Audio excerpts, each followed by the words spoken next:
ఏ full dum dum అవుతుందిరా. ఏమైంది మామ? టెన్షన్స్ రా, టెన్షన్. నీకేం మామ, మంచి జాబ్. జాబా?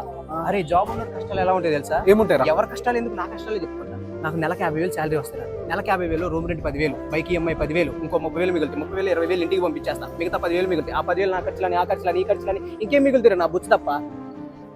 ఇంత టెన్షన్స్ ఉంటాయి జాబ్ వాడిది. అసలు 1 రూపాయి మిగలరా.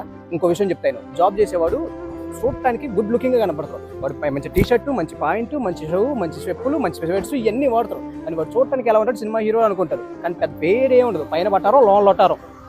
అర్థమవుతుందా? ఇంకో విషయం చెబుతాను, వాడు ఆఫీస్కి వెళ్ళిందంటే ఆఫీస్ మధ్యలో వాడికి వచ్చే టెన్షన్స్ ఎలా ఉంటాయంటే, వాడు అప్పుడు ఎలా అయిపోతాడు తెలుసా? ఒక డీప్ ఫ్రిడ్జ్ లో ఐస్ గడ్డ పెడితే ఎంత గడ్డ కట్టింది, అంత కూల్గా అంత గట్టిగా పడతారు. ఏంటి ఆ గడ్డను కరిగించుకోవడానికి రోడ్డు పక్కన ఉన్న పాన్ షాప్లో కాడికి వెళ్ళి అని ఊతురు. అంత టెన్షన్స్ ఉంటారు వాడికి. అరే చూసినంత ఈజీగా సాఫ్ట్వేర్ జాబ్ అని అనుకుంటారు, కానీ అక్కడ ఏం ఉండదురా.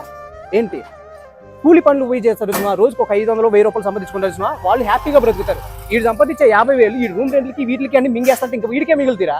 ఇంకో విషయం చెప్తాను, వీడు మళ్ళీ ఈ ఖర్చులన్నీ పోను, వీడు ఏమైనా కారు ఏమైనా తీసుకున్నాడు అంటే ఇంటికి ఒక 20,000 పంపిస్తాను చూసినా, ఆ 20,000 మళ్ళీ వేపించుకుంటారు వీడు. అరే ఎంత టెన్షన్స్ ఉంటారా వాడికి. అరే చూసినంత ఈజీగా ఎవడి లైఫ్ ఏది ఉండదు. ఏంటి లైఫ్ అంటే ఇలా, దీనికి మించి ఇంకా ఉంటుంది. అది చూసారా మామ సాఫ్ట్వేర్ ఎంప్లాయీ లైఫ్?